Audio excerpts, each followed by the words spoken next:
آج عید کے دوسرے دن سابقہ چیئرمین بھگوان پورہ چیئرمین سینئر رہنما ساجد کاظمی کے گھر ریٹائرمنٹ اور عید کی مبارکباد دینے کا آنا جانا لگا رہا، جس میں ان کے بھائی ماجد کاظمی ایڈوکیٹ اور بہنوئی دلدار نقوی اکاؤنٹس آفیسر وابڈا آفس اور بھانجے بھی موجود تھے۔ ان سب رشتہ داروں نے ساجد کاظمی صاحب کو مبارکباد دیتے ہوئے نیک تمناؤں کا اظہار کیا۔ مزید جانتے ہیں اس رپورٹ میں۔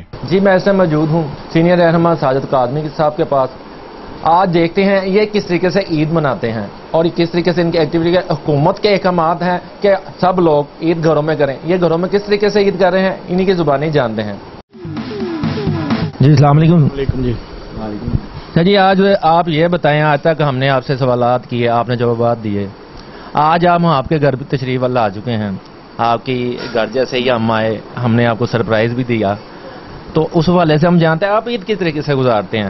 بسم اللہ الرحمن الرحیم جی، بہت شکریہ آپ میرے غریب خانے پہ تشریف لائے۔ پہلے میں آپ کو اور آپ کے چینلز کے لوگوں کو، ساتھیوں کو مبارکباد دیتا ہوں آل پاکستان وابڈا ہائیڈرو الیکٹرک ورکرز یونین کی جانب سے۔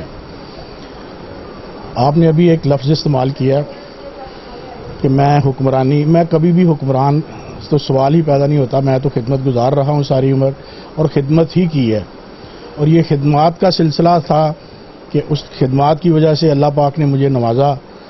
ریٹائرڈ سارے لوگ ہوتے ہیں جو اپنی اپنی سروس مکمل کرتے ہیں، لیکن اللہ پاک کی رحیمی کریمی میرے ساتھ خاص طور پر شامل حال رہی کہ ماہ رمضان میں جمعۃ الوداع کے دن مجھے میرا لاسٹ ورکنگ ڈے تھا، اور میں باوقار طریقے سے اور میں فخر محسوس کرتا ہوں کہ مزدوروں کی خدمات کا سلسلہ اللہ نے مجھے دیا، اور اتنے ایسے متبرک دن مجھے ریٹائرمنٹ کا دن ملا۔ عید ہمیشہ ہم نے سادگی سے ہی منائی، کیونکہ ہم نے ہمیشہ شہداء کے پلیٹ فارم پر کام کیا۔ پاک فوج پاکستان کا سب سے بڑا ادارہ، سب سے زیادہ شہادتیں دینے والا، اور اس کے بعد سب سے زیادہ شہادتیں دینے والا محکمہ بجلی ہے۔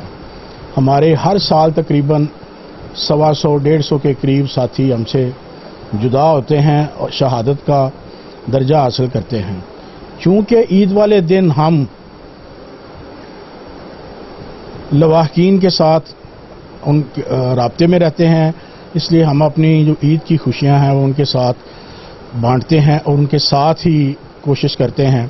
ہم تو عید بڑے اچھے طریقے سے گھروں میں گزار رہے ہیں، لیکن فلسطین کا حال جس کا بتانے کے لیے آپ ایک لیڈر ہیں، آپ بھی اس کے حوالے سے کیا کہتے ہیں؟ فلسطین کے ساتھ جو ظلم ہو رہا ہے۔ میں لیڈر نہیں ہوں، میں کارکن ہوں، خورشید احمد جنرل سیکرٹری، جنہوں نے 185 ممالک میں مزدوروں کی نمائندگی کی ہے۔ ابھی میری ٹیلی فون پر ان سے بات ہوئی تھی، تو وہ ایک انتہائی ہمدرد اور شفیق پدرانہ شفقت کا مالک انسان ہے۔ میں اپنے حکمران وزیر اعظم پاکستان عمران خان سے کہوں گا کہ آپ کا ابھی تک وہ مذمتی اور بیان سامنے نہیں آیا جو پاکستان کے شایان شان ہونا چاہیے تھا۔ میں پوری دنیا کے مسلمانوں کو یہ دست بستہ گزارش کروں گا کہ سب لوگ آج کے دن اپنے خوشیوں کو چند لمحوں کے لیے پس پش ڈال کر ان مظلوموں کے لیے دعا کریں کہ اللہ تعالیٰ ان کی پریشانیاں ختم کرے اور ظالموں کے شکنجے سے ان کو باہر نکالے۔ جی جیسا کہ آپ نے ساجد کاظمی صاحب کی باتیں سنی، آج ان کے گھر میں ہم موجود تھے، ان کا وہی جوش و خروش ہے جیسا کہ انہیں عام دنوں میں بھی نظر آتا ہے۔ کبھی ہم ان کے آفس جائیں یا لیبر ہال میں جائیں، یہ وہی حالات تھے، وہی جوش تھا، اور یہ جوش اللہ تعالیٰ قائم رکھے۔ کیمرہ مین محمد شہزاد کے ساتھ شراز خان، 4 نیوز لاہور۔